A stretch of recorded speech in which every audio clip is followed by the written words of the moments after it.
La siguiente historia fue publicada en 4chan en noviembre de 2008 en el tablón /x/. Lamentablemente el usuario que la publicó ha quedado en el anonimato y no ha vuelto a publicar desde entonces. Me gustaría comenzar diciendo que no tengo ni una puta idea de por qué estoy publicando esto en /x/, o, en realidad, porque lo publico en internet en absoluto. Tal vez tengo miedo de morir, o algo así. Los eventos descritos en esta historia sucedieron hace un mes y medio, en Shenandoah, West Virginia, aunque escribí esto hace unas 2 semanas. No he publicado esto porque simplemente no he tenido las agallas para hacerlo hasta lo que ocurrió ayer. Todo comenzó a finales de septiembre, cuando mi familia fue a visitar a nuestros parientes, quienes nos invitaron a celebrar una reunión, debido a que uno de ellos, Desiree, logró ganar $2.000 en la lotería.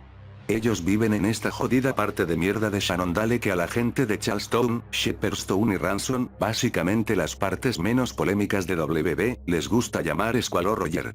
Su casa está en lo alto de la montaña, y es exactamente como se lo imaginan.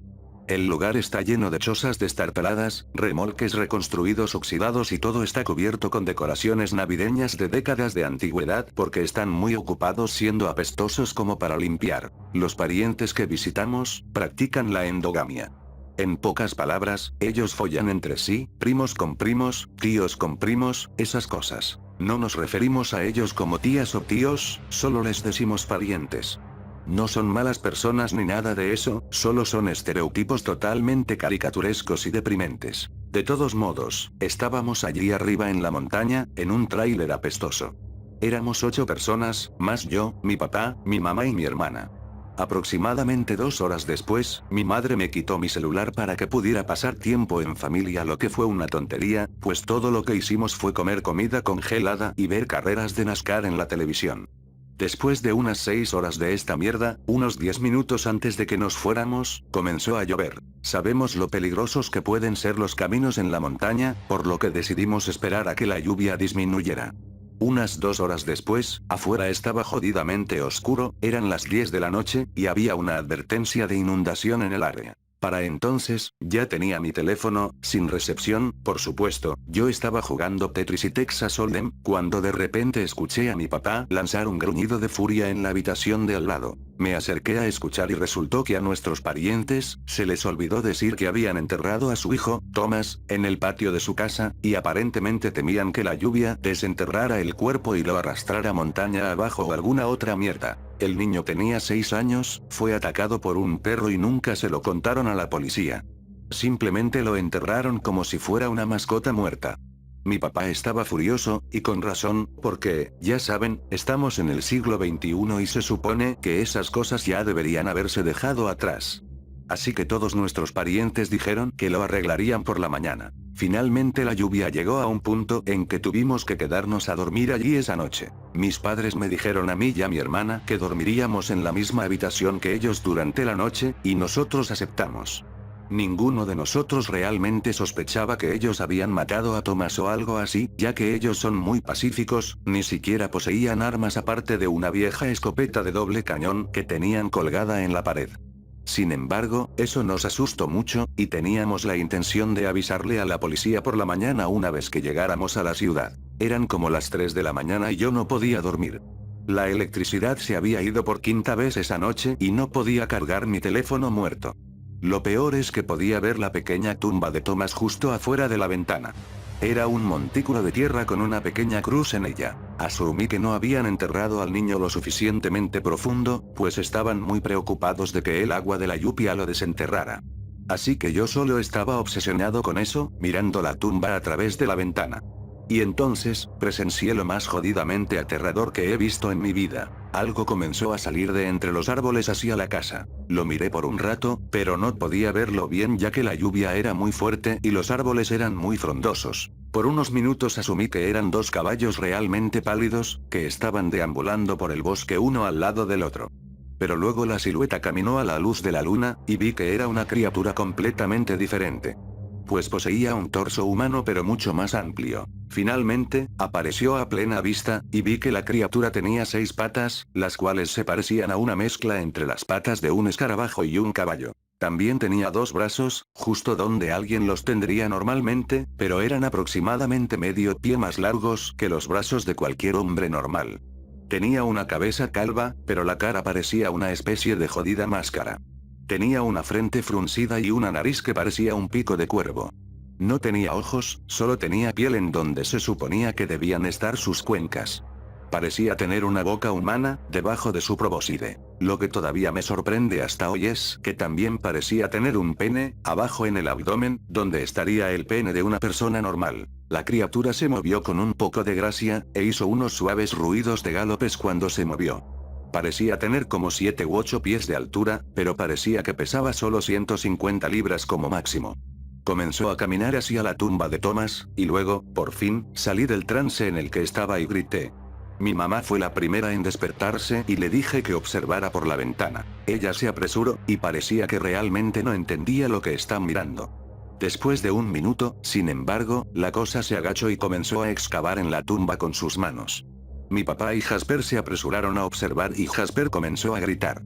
Gritaba como una niña pequeña, salió corriendo de la habitación, gritando por su padre, gritando está afuera, está afuera. Miré hacia atrás y vi que la cosa estaba cavando furiosamente en el suelo, levantando enormes montículos de tierra. Escuché sonidos de pies corriendo por la casa, creo que estaban buscando la escopeta. La cosa alcanzó el agujero y agarró el cuerpo de Thomas por la pierna en una de sus manos. El monstruo regresó al bosque galopando, en el proceso terminó rompiendo muchas ramas de árboles, y entonces fue cuando todos lo escuchamos. Un niño llorando. El sonido de un niño sollozando y llorando, desde la dirección en que la cosa se fue. Nos fuimos de allí tan pronto como la lluvia cesó, a las 5 de la mañana. Ni siquiera nos despedimos. Conducimos directamente de regreso a Ransom, solo paramos una vez por gasolina. Nadie se dijo una palabra. Mi familia se niega a hablar sobre lo que pasó. Traté de mencionarlo una vez, solo para asegurarme de que todo fue real. Mi papá me dijo que me callara, así que lo hice. Escribí esto unas 3 semanas después de que eso sucediera, pero lo guardé en un archivo de blog de notas y lo abandoné. Nunca le mencioné esto a ninguno de mis amigos ni a nadie más, intenté borrar esa experiencia varias veces de mi mente. Me emborrachaba cada vez que lo recordaba. Eso funcionó durante mucho tiempo, hasta ayer. Miren, yo trabajo en una estación de servicio en Ransom, de 8 a 3 de la mañana. Trabajo como un cajero, mantengo el lugar limpio y saco la basura. Ayer, cuando estaba llevando las bolsas de basura a la parte trasera del edificio, escuché ruidos bastante extraños. Al principio asumí que era un drogadicto en el basurero. Le grité un par de veces que se fuera o llamaría a la policía. Pero mientras caminaba hacia la fuente del ruido, de repente escuché esos mismos pasos de galope, esos suaves golpes de pezuñas de caballo. Aterrorizado, salí corriendo y volví a la tienda, y me oculté detrás del mostrador. Por fortuna, podía observar lo que pasaba afuera gracias a las cámaras de seguridad exteriores. Justo fuera de la toma, podía ver un poco de movimiento, había algo enorme que proyectaba una sombra en el piso que las cámaras grababan.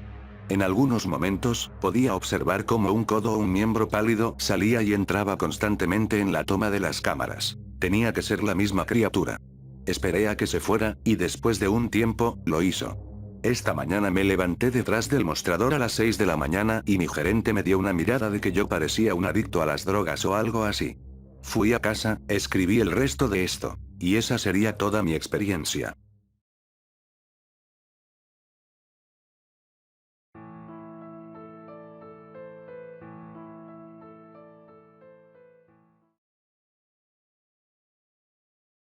Esta historia no es mía. Lo que voy a contar a continuación le ocurrió a mi mejor amiga. Ella no creía en las cosas paranormales, hasta hace 3 meses. Y desde que me contó todo esto no me ha vuelto a hablar.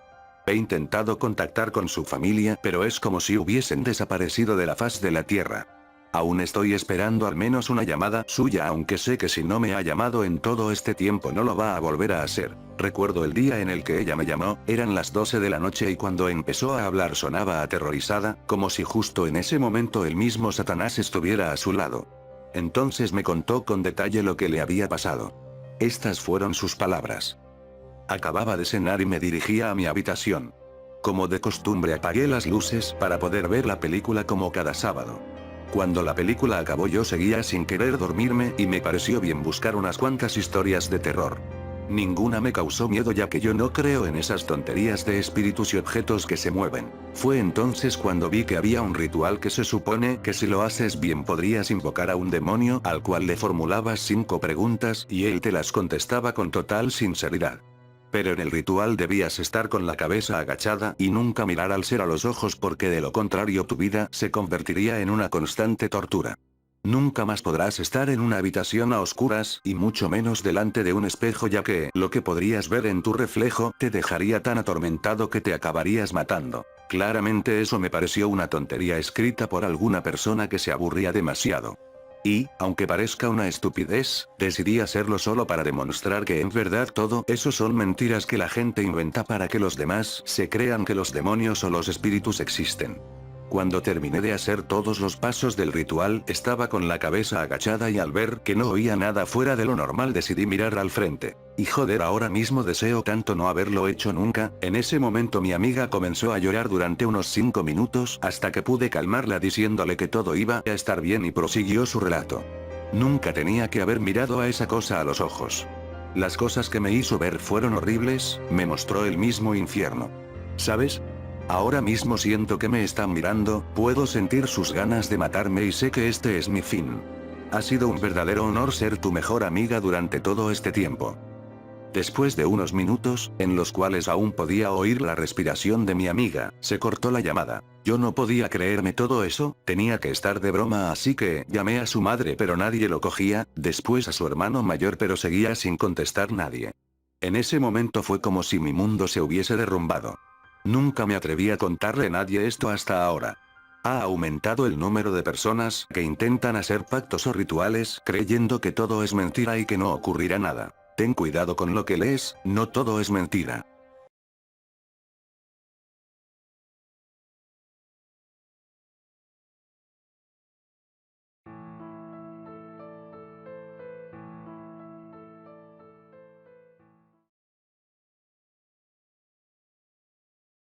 Aún recuerdo aquel fatídico día, en el que pensé que todo ocurriría como siempre lo había hecho, como otro día cualquiera en mi día a día.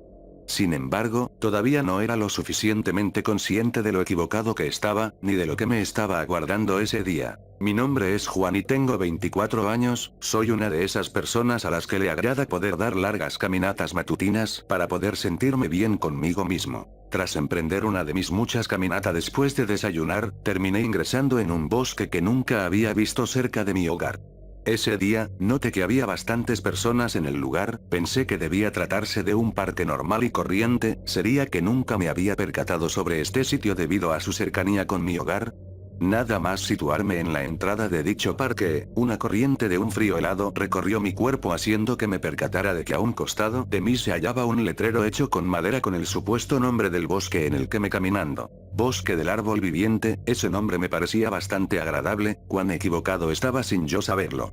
Poco a poco me iba adentrando más en el bosque, iba percatándome de que la gente con la que me iba encontrando se veía cada vez más pálida y eso me preocupaba, pero decidí obviar ese detalle y seguí caminando. Dieron las 11 de la mañana, debía volver a casa. Di la vuelta y, para mi infortunio, todas las personas con las que me había topado habían desaparecido repentinamente, es más, no reconocía en qué parte del bosque me encontraba, ¿acaso me había perdido en ese bosque? Solo me quedaba la opción de volver por donde había llegado. Para comprobar si ese era el camino por donde llegué, tenía que volver como fuese a mi hogar. Era extraño, cuando comprobé por última vez mi reloj marcaba que eran las 11 de la mañana en ese momento, y cuando volví mi mirada sobre este me sorprendió enormemente, ya que según mi reloj supuestamente eran las 5 de la tarde, ¿cómo podía haber estado 6 horas más en ese bosque? ¿Se habría estropeado mi reloj sin darme yo cuenta? A pesar de estas preguntas que no dejaban de rondar por mi mente, no pude evitar asustarme, había estado demasiado tiempo en ese bosque y fue en ese entonces cuando logré una voz en medio de aquel páramo de frondosos árboles. Insensato, te quedarás atrapado aquí por toda la eternidad. Aquellas palabras me dejaron estupefacto, ya que nadie aparte de mí se encontraba en ese lugar, salvo los numerosos árboles que conformaban el lugar. Entré en pánico pensando en que debía tratarse de algún tipo de fantasma o algo así. Te equivocas, no estás solo, estamos nosotros también aquí. Volteé hacia atrás de mí y corroboré que nadie aparte de mí se encontraba ahí, solo lograba ver árboles y más árboles, ningún ser vivo más que yo. No lograba entenderlo, ¿acaso estos árboles habrían cobrado vida propia y me estaban hablando o es que me estaba volviendo loco debido a la presión a la que estaba sometido? Analicé la situación varias veces con el objetivo de encontrarle alguna explicación a lo que me estaba ocurriendo y no lograba encontrar ninguna explicación lógica. Es más, no quería creerlo, pero lo único que tenía sentido es que todo era producto de mi imaginación por culpa de la tensión que había sentido o que en verdad me había vuelto loco.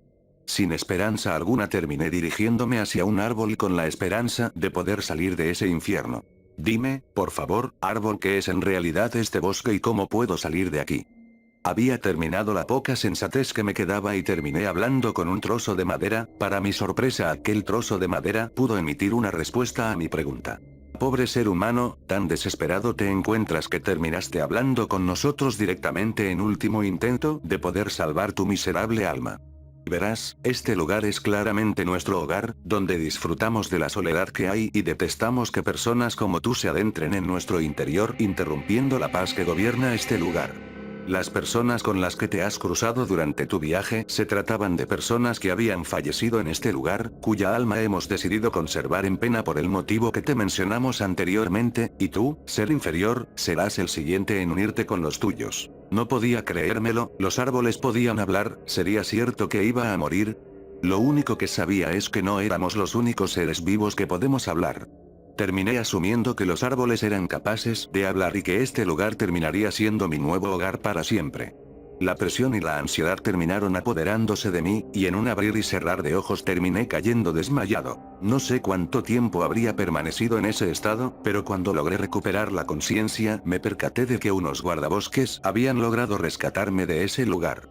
Me comentaron que, por los síntomas que mostraba, había permanecido en ese bosque por 2 días enteros y que había resultado un milagro que hubiera estado vivo, sin que la deshidratación o la hipotermia me hubieran afectado, y que era como si otra persona me hubiera ayudado a permanecer con vida. ¿Por qué motivo me habría permitido ese bosque seguir vivo? Desde aquel incidente, cada noche al dormir escucho la voz de aquellos árboles, atormentándome sin parar. Terminé dejando la rutina de salir a caminar y siempre cuando me dispongo a salir a un lugar o a trabajar puedo escuchar de alguna manera a los árboles del lugar susurrarme. Tu hogar aún te sigue esperando, no lo olvides nunca. Ahora sé que no volveré a ser jamás el mismo, pero lo más importante es que solamente yo sé que los árboles son capaces de hablar, ¿y tú, también puedes oírlos?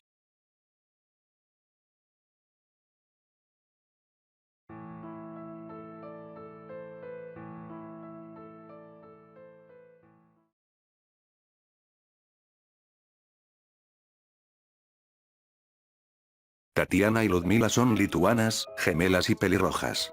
En Vilnius, la capital de su país, todos las conocen. Desde el primer instante en el que fueron engendradas, están juntas. Pero no es el amor mutuo lo que las une. La primera vez que las pusieron en cunas separadas, empezaron a llorar a pleno pulmón. El estruendo fue tal que los vecinos se quejaron.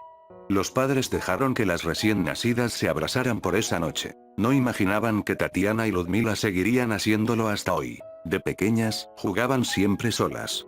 Muchos trataron de presentarles a otros niños, las maestras, los vecinos, los compañeros de clase. No sirvió de nada. Tatiana y Ludmila estaban siempre susurrando secretos entre sí, hablaban de lugares mágicos a los que nadie, excepto ellas, podía acceder. Cuevas, árboles, armarios. Todos pensaban que al llegar la adolescencia, las jóvenes querrían diferenciarse entre ellas. Pero la unión entre las hermanas se hacía cada vez más fuerte, y la preocupación de sus familiares aumentó. Hijas, ¿por qué no os ponéis guapas y salís a pasear? Seguro que hay chicos que quieren conoceros, les dijo un día su madre. Solo somos bellas mirándonos la una a la otra. Somos nuestro espejito, contestó Tatiana. Eran tan presumidas como para olvidar su propia individualidad. Las gemelas habían enloquecido. Su madre lo comprendió el día en que encargaron la confección de un vestido en el que cupieran juntas. Mira, mamá, ¿qué hay más bello que 2 gotas de zumo de zanahoria? Rió Tatiana. ¿Es que no lo ves, Tatiana? ¿Es que no te ves? Estás sola. Siempre lo has estado. Lloró la madre. Por primera vez en su vida la joven sintió que su hermana no estaba a su lado, que nadie llenaba la otra manga del vestido blanco. Ludmila, ¿dónde estás? Tatiana se quitó el vestido y deambuló desnuda por casa, buscando a su hermana. Se sentía mareada, no oía a su madre, a nadie. De pronto, vio un papel que brillaba en la mesa del salón. Tatiana Brazauskas. Trastorno agudo del espectro autista y esquizofrenia paranoide. Había algo escrito a mano. Cree que tiene una hermana gemela desde que nació. Imagina que una parte de ti es ficticia. Y que todos lo saben menos tú.